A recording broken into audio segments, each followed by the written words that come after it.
नमस्कार। बड़ी बहस छत्तीसगढ़ में आप सभी का बहुत स्वागत है। मैं हूं आपके साथ सिमरन पटेल। छत्तीसगढ़ के कथित शराब घोटाले के मामले में सुप्रीम कोर्ट ने छत्तीसगढ़ सरकार को राहत देते हुए ईडी की जांच पर रोक लगा दी है।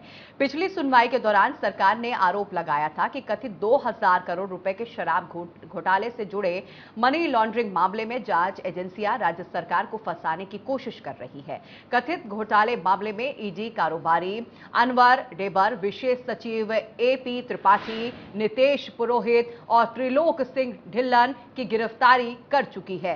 पिछले दिनों छत्तीसगढ़ दौरे पर पहुंचे पीएम मोदी ने भी भूपेश बघेल सरकार पर शराब घोटाले का आरोप लगाया। उसके बाद से कांग्रेस लगातार इस मामले पर अपना बयान जारी करते हुए नजर आ रही है। सुप्रीम कोर्ट के फैसले के बाद प्रदेश में इसे लेकर फिर से सियासत जो है शुरू हो गई है। मंत्री शिव डहरिया ने ईडी की कार्रवाई पर सवाल उठाए हैं और कहा कि मुख्यमंत्री ने भी कहा था कि कार्रवाई जो है वेदशपूर्ण है। सुप्रीम कोर्ट की ओर से जांच पर रोक लगाना इस बात का प्रमाण है कि यह कोई कार्रवाई के पक्षपात पूर्ण है। बीजेपी ने इससे बड़ा मुद्दा बनाया। बीजेपी द्वारा सह प्रायोजित था कि यह साबित हो गया है कि बीजेपी द्वारा लगाया गया आरोप जो है गलत था। हमारी सरकार हर क्षेत्र में अच्छा काम कर रही है। वहीं पूरे मामले में पूर्व मंत्री अजय चंद्राकर ने सरकार को घेरते हुए कहा कि यह तो न्यायिक मामला है, आगे ईडी क्या कदम उठाती है ये देखना होगा। कौन गया था सुप्रीम कोर्ट झीरम घाटी मामले में? वहीं कांग्रेस के लोग सुप्रीम कोर्ट गए थे, संसद भवन को रुकवाने के लिए ये सुप्रीम कोर्ट गए थे। वहीं कांग्रेस का काम ही यही है कि सुप्रीम कोर्ट जाना। आज इसी मुद्दे पर हम विस्तार से बात करेंगे। हमारे साथ कुछ मेहमान जुड़ेंगे, लेकिन उससे पहले मंत्री शिव डहरिया, अजय चंद्राकर ने क्या कुछ कहा, आइए आपको सुना देते हैं।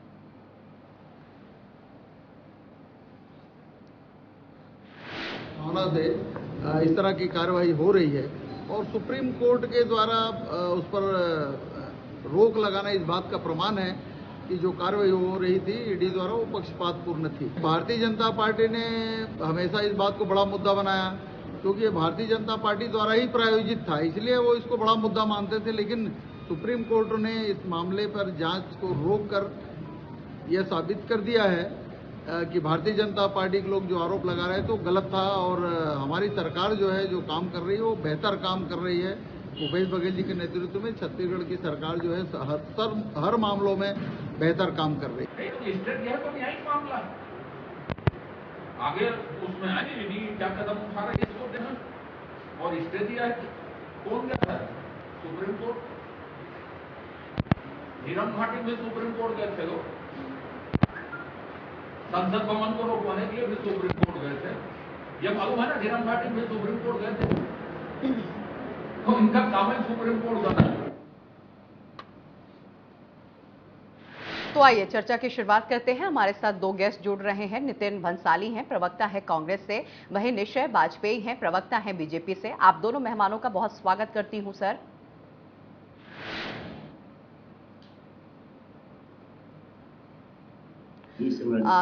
सबसे पहले आपका निश्चय जी, आपका ही रुख करती हूँ। निश्चय जी, जिस घोटाले को लेकर लगातार आप लोग हमलावर थे, आज सुप्रीम कोर्ट ने उस पर राहत दे दी है, क्या कहेंगे इस पर? देखिए, पहले तो ये भ्रम फैलाने की बना रहे हैं भाई लोग कि राज्य सरकार को राहत मिल गई है। यश कुटेजा की याचिका पे सुनवाई की माननीय उच्चतम न्यायालय ने और ये तकनीकी विषय पे एक चर्चा हुई कि जो पहली वहां पे रिपोर्ट दर्ज है कर्नाटक में, उसको कोर्ट ने किसी तकनीकी ग्राउंड के आधार पर सुनने से इनकार किया था जी। बिना उसके इस प्रोसीडिंग को कैसे आगे बढ़ाएं, इस पे पूरी चर्चा हुई, जिसमें माननीय उच्चतम न्यायालय ने अभी हाल फिलहाल इसको रोकने के लिए कहा है और ये भी कहा है साथ में कि उचित से जिस न्यायालय ने इसको मना किया है उससे उच्चतम न्यायालय में जाकर के ईडी अगर इसमें से रिलीफ पाती है तो वो वापस से आ सकती है। लेकिन कुल मिलाकर के थोड़े दिनों का विषय है और इसमें कोर्ट ने यानी जो घोटाला और चल रहा है शराब का घोटाला, जिसमें लेबर की आपराधिक संगठन जो है वो पूरी तरीके से छत्तीसगढ़ लूटने काम कर रहा है और अपने राजनीतिक आका को ले आकर के दे रहा है, इस पे कोई टिप्पणी नहीं की थी। मैं आपसे एक चीज और निवेदन करूंगा, जितना मैंने पढ़ा जी। और तरह तरह की रिपोर्टें आ रही हैं, जिसमें मैंने पढ़ा मीडिया में कि कपिल सिब्बल जी बोल रहे थे कि भूपेश बघेल जी को फंसाने की कोशिश जो है ईडी कर रही है, इसलिए उनको राहत दी। एक बात अच्छी है कि जो अभी तक केवल इशारों में था कि भाई देवर का आपराधिक संगठन ये छत्तीसगढ़ से हजारों करोड़ रुपए लूट के दे किसको रहा है, तो आज कपिल सिब्बल जी ने एक नाम लिया, ऐसा मैंने मीडिया रिपोर्ट में पढ़ा है। तो अब इसमें हमारे साथी ज्यादा अच्छा बता पाएंगे। ठीक है, ठीक है। नितिन जी अभी आप सुन रहे हैं, निश्चय जी भी कह रहे हैं और बीजेपी वाले भी कह रहे हैं कि बस थोड़ा रुक जाइए, दूध का दूध पानी का पानी हो जाएगा। ये थोड़ा रुक जाइए बोलने का मतलब समझ रही हैं आप जी कि सुप्रीम कोर्ट के जो अभी आदेश है उसी को चैलेंज कर रही है घोषित रूप से, और ये कहना चाह रही है कि देखिएगा अब आगे क्या होता है। अजय चंद्राकर जी भी बाइट सुन रहा था, वो भी क्या हुआ इसी प्रकार की बातें कर रहे थे, तो क्या होने वाला है भाई बताओ ना, क्या होगा आगे रहता है। ये जो जांच एजेंसियां हैं, ईडी, आईटी, सीबीआई, जिसे मैं बीजेपी के 3 जमाई कहता हूँ, तो ये इनकी तरफ से चलती, इनको ये भी मालूम है कि अगला कदम क्या होगा। जिस प्रकार ये बोल रही कि रुकिए अभी क्या होने वाला है देखिए, जैसा सस्पेंस बता रहे हैं, तो इस सस्पेंस से ये साफ क्लियर है कि इनको पता है आगे क्या होना है, तो न्याय है कि उससे कोई भाई सुप्रीम कोर्ट की रोक से ये तो साफ हो गया कि ईडी ने जो शराब घोटाला छत्तीसगढ़ में जो कार्रवाई की, जो लोगों को जबरिया पकड़ा, अरेस्ट किया, जेल भेजा, लोगों को हरासमेंट किया, लोगों के साथ मारपीट की, ये सारा विद्वेषपूर्ण था और ये मोदी का हथकंडा ही है। मैं आपको बता दूं सिमरन की 3010 छापे ईडी ने पिछले 8 सालों में मारे हैं, जिसमें 98% छापे आप देख लीजिए, रिकॉर्ड है मेरे पास, जो विपक्षी दलों के नेताओं के ऊपर, विधायकों के ऊपर और जनप्रतिनिधियों के ऊपर मारे गए हैं। और जो अन्य पार्टियों में जो रहते हैं, छगन भुजबल, अजीत पवार, हेमंत बिस्वा शर्मा जैसे लोग जो है, जो ईडी के दायरे में रहते हैं, जिनके खिलाफ ईडी और सीबीआई के बड़े बड़े मामले चलते होते हैं, वो जब भाजपा में आ जाते हैं तो सारे मामले खत्म हो जाते हैं। इससे ईडी की कार्यप्रणाली पर, सीबीआई की कार्यप्रणाली पर, आईटी की कार्यप्रणाली पर प्रश्न चिन्ह लगता है, और इससे ये साबित होता है कि केंद्र की मोदी सरकार जो है वो इन एजेंसियों का दुरुपयोग कर रही है अपने राजनीतिक लाभ के लिए। ठीक है, आप उन पर आरोप लगा रहे हैं कि जो केंद्र की एजेंसियां हैं उनका दुरुपयोग किया जा रहा है। वही निश्चय जी भी कह रहे हैं कि ठीक है, अभी सुप्रीम कोर्ट ने राहत तो नहीं दी है, लेकिन आने वाले दिनों पर इस पर जो बड़ा फैसला आ सकता है। लेकिन निश्चय जी, आपसे ये जानना चाहूंगे, निश्चय जी आज एक और मुद्दा सामने आया जिसमें एक प्रदर्शन जो है, कह लीजिए तो वो अनोखा प्रदर्शन था, जिसे लेकर आप लोग भी आवाज उठा रहे हैं। जी, क्या सवाल क्या है आपका? सिमरन जी, आपको मेरी आवाज आ रही है? सिमरन जी, आपका प्रश्न मुझे सुनाई नहीं दिया। प्रश्न बता रही हूं निश्चय जी, मेरा सवाल आपसे यह है कि देखिए, जैसे ही अफसर निश्चय जी, जैसे ही चुनाव देखिए नजदीक आ रहा है छत्तीसगढ़ में, इसी साल चुनाव है, अभी कुछ महीने पहले कांग्रेस की तरफ से भी प्रेस कॉन्फ्रेंस किया गया था। छत्तीसगढ़ में 34 घोटाले आपके जो है ये कांग्रेस की तरफ से गिनाया जा रहा है। आप लोग भी लगातार घोटाले की बात कर रहे हैं। सर, एक बात आपसे यही समझना चाहूंगी, जब चुनाव नजदीक आ जाता है तो एक दूसरे के किए हुए घोटाले क्यों याद आते हैं, जबकि जो जनता के मुख्य मुद्दे हैं उन्हें क्यों नहीं उठाया जाता? देखिए, ये राज्य सरकार है, भूपेश बघेल जी की कांग्रेस राज्य सरकार छत्तीसगढ़ में, इसका एक सूत्री कार्यक्रम केवल घोटाला करने का चल रहा है जी।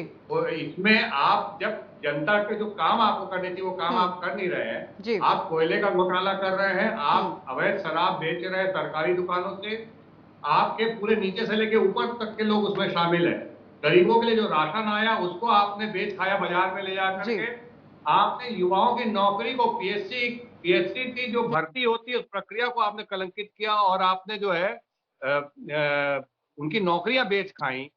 यहाँ पे समस्या ये है कि भूपेश बघेल जी की सरकार जनता का कोई काम कर नहीं रही है, केवल और केवल घोटाले पे है, इसलिए केवल घोटालों की चर्चा होती है। दूसरी बात मैं ये कहना चाह रहा था, जिस प्रदर्शन की तरफ आप संकेत कर रही थी, कि उनका कहना यह था कि उन्होंने सब प्रकार से आमरण अनशन करके और सब प्रकार से करके देख लिया, सरकार बहरी बनी हुई थी, सरकार सुन नहीं रही थी, सरकार जो है अपने अहंकार में या जिस भी अपने एजेंडे में चल रही थी, और पीड़ित पक्ष की बात नहीं सुन रही थी, इसलिए उनको मजबूर होकर के एक कदम उठाना पड़ा। ये बहुत दुर्भाग्यजनक है। मैं ये कहना चाहता हूँ, इस तरीके के जो प्रदर्शन हैं ये अच्छे नहीं हैं, चाहे उसके कारण जो भी हों।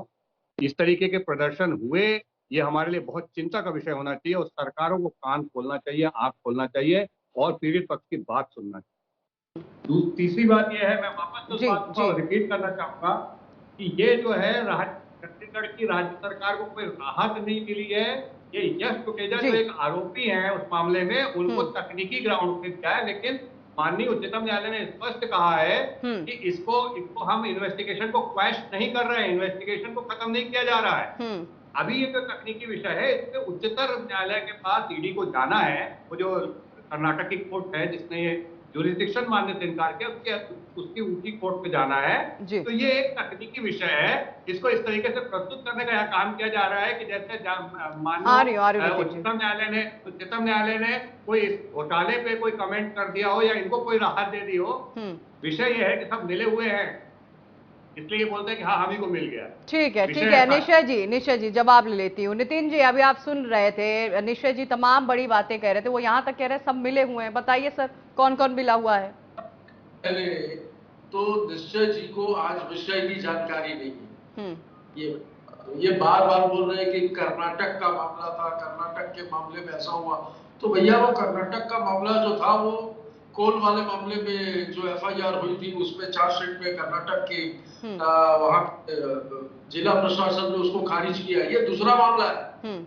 ट्रक घोटाला है, वो कोल घोटाले की बात कर रहे हैं, इनको खुद को नहीं मालूम कि किस विषय पे जा रहे हैं ये। और सारी बेतुकी बातें आप देखिएगा, शराब घोटाले में राहत मिली है सुप्रीम कोर्ट से, इसी प्रकार ये जो मनगढ़ंत जो कोल घोटाले का जो आरोप लगाया है इसमें भी राहत ही, और सबसे परेशान हो सकता है राजीव देव। ये भारतीय जनता पार्टी की कथनी, इनके तौर तरीके, इसको देश की जनता, देश के राजनेता, विपक्षी दल भली भांति जानते कि अपने राजनीतिक लाभ के लिए, अपने द्वेष के लिए किस हद सत्ता पाने के लिए जा सकते हैं।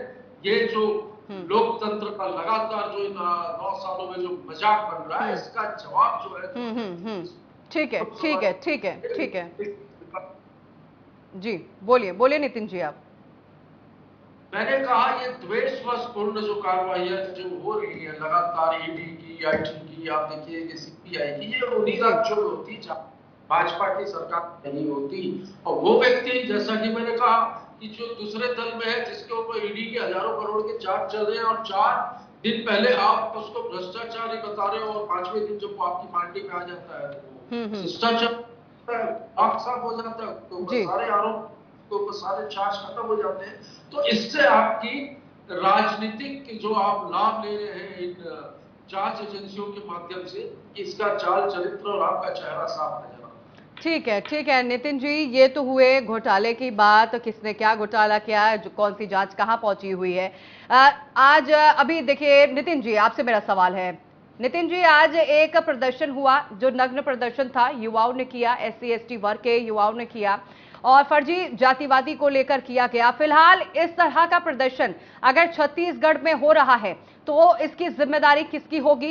इस तरह के प्रदर्शन पर क्या कहना चाहेंगे नितिन जी, आप क्या बोलेंगे इस पर? ये प्रदर्शन करने का तरीका लोकतंत्र में हड़ताल करने का, धरना देने का, प्रदर्शन करने का, जुलूस निकालने का अधिकार सबको है, शासन से अनुमति लेने के बाद। पर ये कौन सा तरीका है? ये प्रदर्शन का जो तरीका था, ये प्रदर्शन का तरीका गलत है, और इसके पीछे कोई मैं तो फिर कहूंगा भाजपा वालों का ही हाथ है, कोई सिखाया पढ़ाया है। और जिस विषय पर ये प्रदर्शन कर रहे थे, ये विषय क्या है? भाजपा के समय का विषय 758 लोगों की शिकायत हुई थी कि जाति प्रमाण पत्र बनाकर इन्हें नौकरी दी गई। ये प्रमाण पत्र बने किसके कार्यकाल में?